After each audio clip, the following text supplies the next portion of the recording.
ladies and gentlemen, welcome to Druk's Malone Unboxing. We're in the bio bubble here at Emperor's Palace for Saturday night's big show. Sitting across from me is the guy a lot of people expect great things from, Ricardo Magic Man Malajika. Welcome, Ricardo. How are you? I'm good. You've got a big task on your hands. You're fighting for the WBA Pan-African Junior Bantamweight belt. Over 10 rounds, you're taking on an experienced opponent, Ricardo Malajika. But let's take it back to the beginning. Take us back to where you first put on the boxing gloves. When did you start? I started since I was 7. I was living in Regent's Park. And my oldest brother started boxing, and I looked over the window and I saw him running with a crowd, and I just ran downstairs and joined the crowd because he was in the crowd, and I ended up to the boxing gym after the run. And that was that. So you just sort of followed your brother. Yes. Wasn't a question of you were fighting on the streets and your dad took you by the ear and threw you in the gym, nothing like that. Nothing like that. And you are one of South Africa's top amateurs in recent years. Just briefly about your amateur career.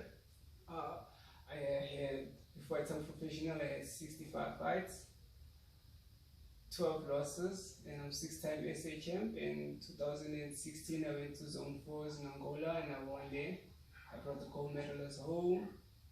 I could have been 8-time SA champ, but it was tough there. You decided it's time to turn pro. And you have Anton Gilmore now. Anton isn't here in the bubble for some reason. His license lapsed. Will that be a factor for you on Saturday night? To be honest with you, when it comes to the night of the fight, especially the boxers, what the boxers have been doing in the training gym, so it shouldn't affect me. It's maybe because I'll have a new coach in my corner, maybe it will be just the voice is different. He probably knows much of boxing, he has experience. But you have already your game plan and you train for them and you've got all of that. Now I've asked Akani Puzi the same question, who also has an amateur background. What was the biggest transition for you to the pros?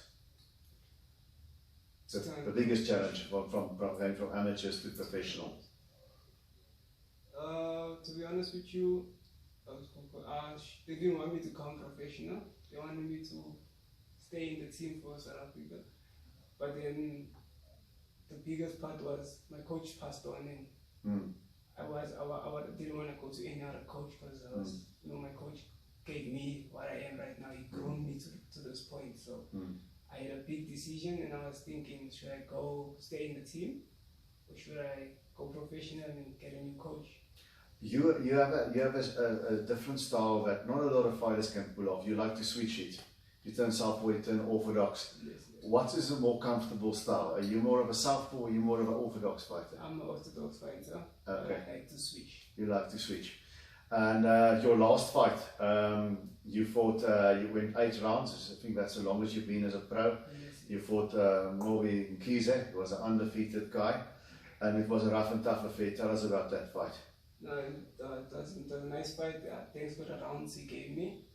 I needed for my career as it goes. And it wasn't really a tough fight, to be honest with you.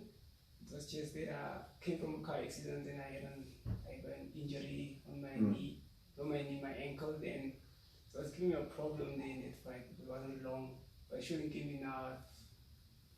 It became stronger and longer. So you took a couple of knockdowns in that fight. You gave a few knockdowns and you won it in the end. Are there things from that fight that you took that made you say, okay, I need to improve on this or that aspect of my game? Yes. Sometimes I just go in there and I just want to brawl. In amateurs, that's what we do. Just 3 rounds. So just 3 rounds. Everything into the 3 rounds. But now I've learned that I can brawl in. I should brawl into it smart and box smart.